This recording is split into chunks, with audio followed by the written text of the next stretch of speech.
good evening. This is BK International Talent Scout of BK Presents, and I'm coming to you with a short communication with you.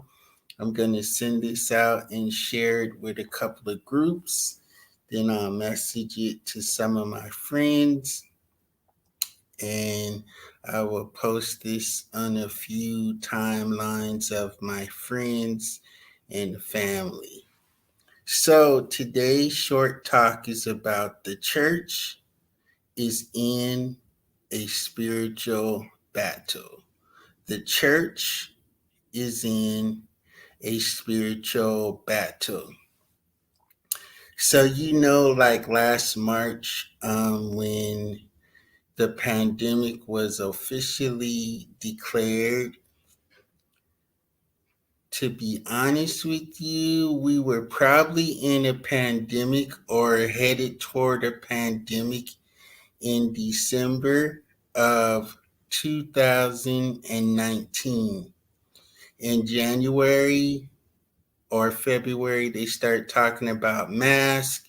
A word was sent out that no one needed masks because they were trying to gather up all the masks from all the companies for the hospitals.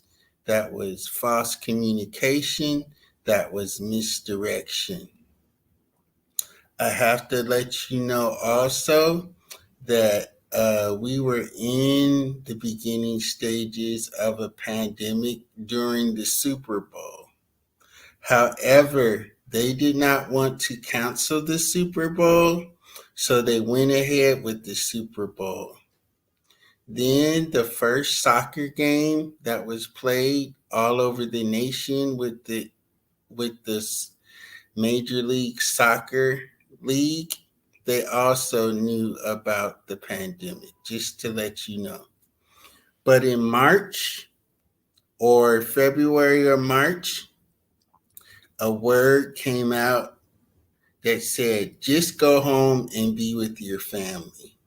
I mean, that was the weirdest national message I ever heard. It was put out, just go home and be with your family. I kind of thought about that. I said, that is a strange message. And then it began to come out what we were facing. And so the first spiritual battle of the church during this pandemic was that the church was not classified as an essential place. That was the first battle of the church, that it was not classified as an essential place. Um, Grocery stores, going to the gas station, those were essential needs. Then, all over the nation, offices just shut down. It was incredible. A lot of offices shut down all across the nation. Major companies shut their offices down and people had to work from home. The only people that were actually working on sites were essential workers.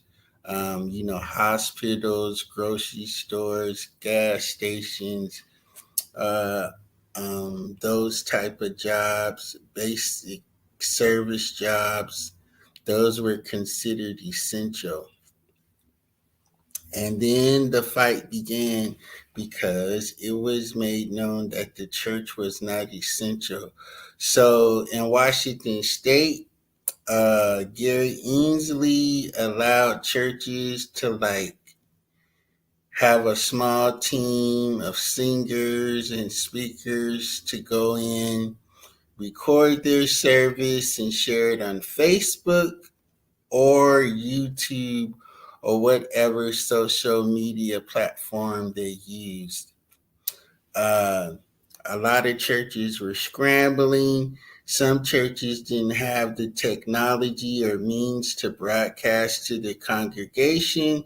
So a lot of people were using conference calls to keep their church ministry developing. Those that kind of had technology. A lot of the major churches were able to broadcast well because they had the equipment.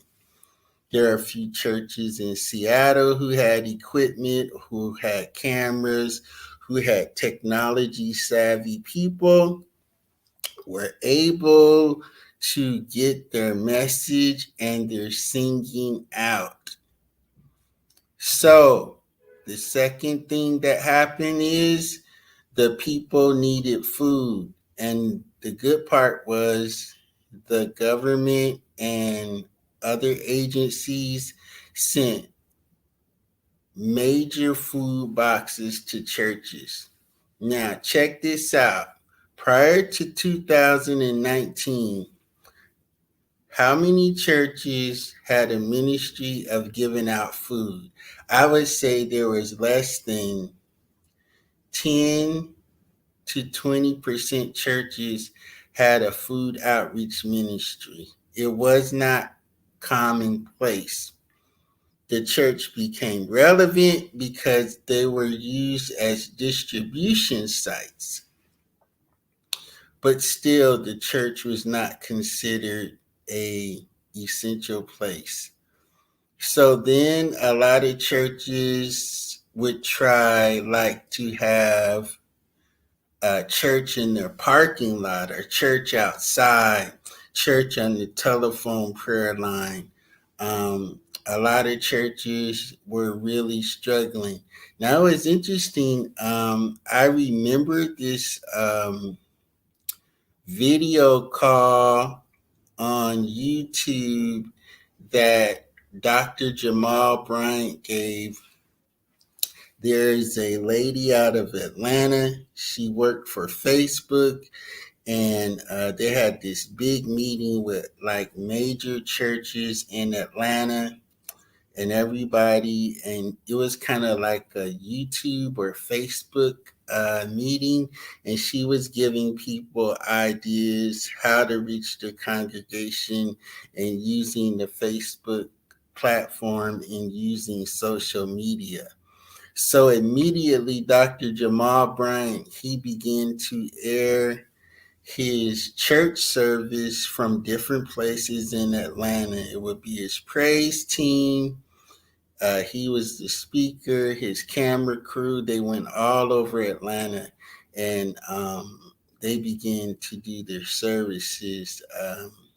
TD Jakes had a small team, his praise team, and himself, they were going to the sanctuary and do their church service.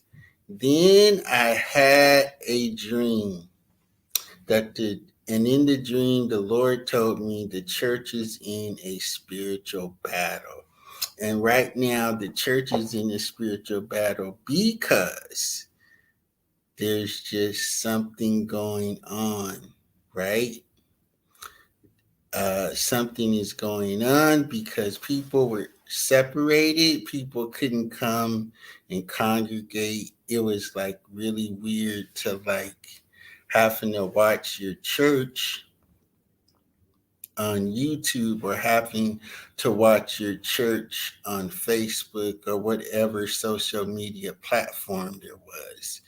The battle became more intense because people couldn't come together. Um, some churches haven't come together. Some churches lost their building. The stronger churches that had strong media platforms, they were just like, hey, come join my church, become an member of my church. Yeah, man, it was like crazy. Like the major churches that like had a strong social media platform, they just start gathering up members from all over the nation. So it was intensified as things began to intensify and change due to the pandemic. It was clear to me that the church was in a spiritual battle. I think the one thing that made the battle start is making the church non-essential. So the reason why I'm sharing this is because I want you to pray for your church and any church leader, that God will open doors, that God will do the things that need to be done to keep congregations together, to keep spiritual leadership encouraged. If your church can meet, I hope you guys meet safely. And I had to do this here, and I wanted to give you some background. So then, when the election came around, the churches were used as polling sites. That was like really cool. And then the next thing that came around was the vaccine. So the church is split down the middle. Some people think you should take the vaccine. Some people think that you should not take the vaccines. Those are the two sides, right?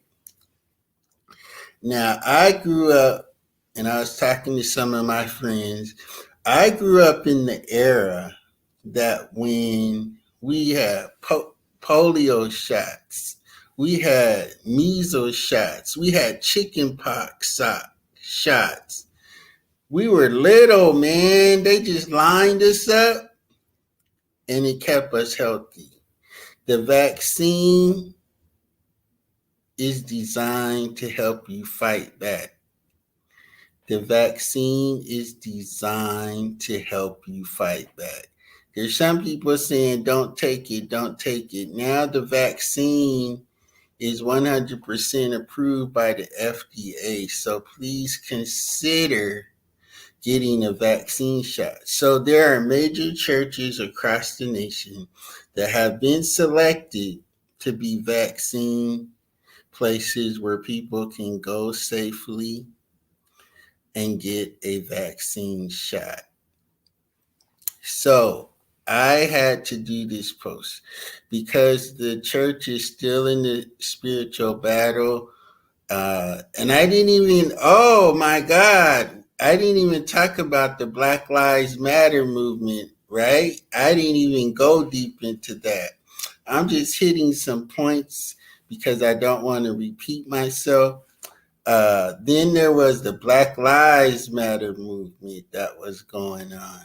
Man, the protesting was really, really, really something to see. A whole nation, the whole world stood up and said, stop killing Black people because Black Lives Matters. So I'm doing this here, and I'm sharing with you to pray for your church, to pray for your church leaders, to encourage your pastors. The thing that has been so interesting to me, that God bless praise and worship teams all over the nation. They went in strong, y'all. The praise and worship teams all over the nation, they went in strong. Oh my God. What are some of the favorite praise and worship teams? You know who they are.